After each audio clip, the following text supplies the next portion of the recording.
Welcome to கலையம்மா சமையல். இன்றைக்கி என்ன ரெசிபி பார்க்குறோன்னா, வாழைக்காய், சொரக்காய், கேரட் இது 3 வச்சு கிரேவி எப்படி செய்யலான்னு பார்க்கலாம் வாங்க. பாருங்கள், நான் ஒரு 3 ஸ்பூன் எள்ளு, க 2 வெங்காயம், பூண்டு, கசகசா, பட்டை, லவங்கம் எல்லாம் எடுத்துருக்கேன். இது மசாலா அரைச்சிக்கலாம். இப்போது கடாய் வச்சுருக்கேன், எண்ணெய் ஊற்றிக்கலாம். இப்போ இதில் தாளிக்கிறதுக்கு கடுகெல்லாம் சேர்க்கலை. 2 பிரிஞ்சி இலை, 2 பட்டை, 1 லவங்கம். எண்ணெய் சூடு ஏறிடுச்சு பாருங்கள். இப்போ இதை சேர்த்தாச்சு. இப்போ நான் மசாலா இதெல்லாமே போட்டு அரைச்சிருக்கேன்.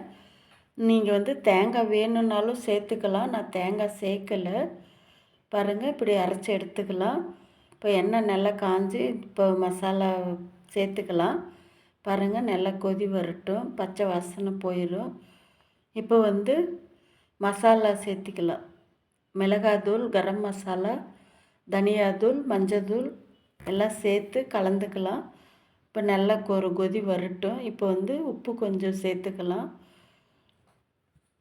உப்பு சேர்த்து கிளறி விட்டுட்டு இப்போ காய் கழுவி சேர்த்துக்கலாம்ப்பா. இது டிஃபனுக்கு நான் செஞ்சுருக்கேன். சூப்பராக இருக்கும். நீங்களும் இந்த மாதிரி செய்யுங்க.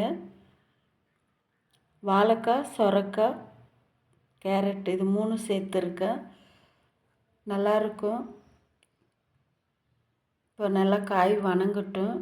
தண்ணி சேர்த்துக்கலாம்.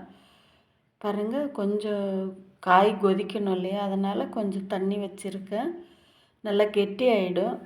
ஏன்னா எள்ளு சேர்க்கறதுனால நல்லா கெட்டியாக வரும். பாருங்கள், கொதி வருது.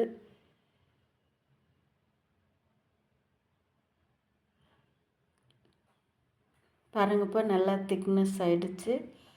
இப்போ நான் கொத்தமல்லி, கருவேப்பிலையும் இப்போ சேர்த்துக்கலாம்.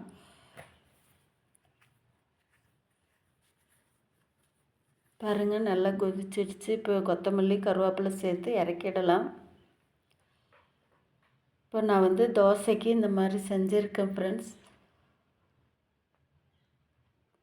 Thank you friends. நீங்களும் இந்த மாதிரி செஞ்சு பாருங்கள். கலையம்மா சமையலுக்கு லைக் பண்ணுங்கள், ஷேர் பண்ணுங்கள், சப்ஸ்கிரைப் பண்ணுங்கள். தேங்க்யூ.